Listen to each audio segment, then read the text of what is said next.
boost jobs in the automotive sector. You want nearly 2 million more electric vehicles. That's obviously great news, but at the same time, I'm confused.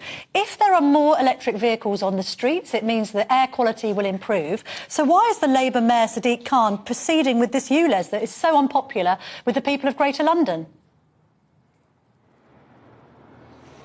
Good morning. Sorry, there's some noise here. I couldn't quite hear that, but I think you were asking about the popularity of electric vehicles. Yes, they're very popular. That most of the highest level, I think, of electric vehicle registrations were made in the sales last year. But this policy is about making sure we make them in the UK, and that is fundamentally important. Without a battery industry, we'll not continue with our existing automotive sector. And for us, this is a massive opportunity the government is missing, and that's why we want the kind of industrial strategy, industrial policies that we see in other countries, but we don't see here, to make sure we've got a future for this sector. But Mr Reynolds, I'm also asking about the unpopularity of ULEZ. That's a Labour mayoral policy in London. Why, if you're improving air quality with more electric cars, do you need the ULEZ, which only penalises people who are working shifts, who have to drive around white vans and are therefore probably in a lower socio-economic group?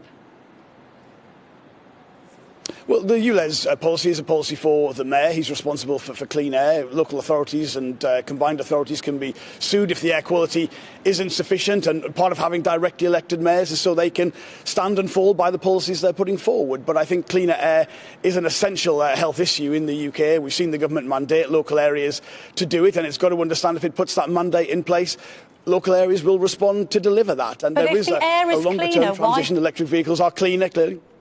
But if air is cleaner, why do you need a ULEZ? Well, because there are lots of issues relating to heavier vehicles and how they're used, where electric vehicles will not be the answer to that. There's a need to make that transition to hydrogen and fuel cells, and all this is all part of the process. But you need incentives in place to do that, and I believe that is what the policy of the London Labour Party and the Mayor is in place for that. And I think that the health benefits from clean air are very well understood, and I understand why he wants to promote those in the area he's elected and responsible for.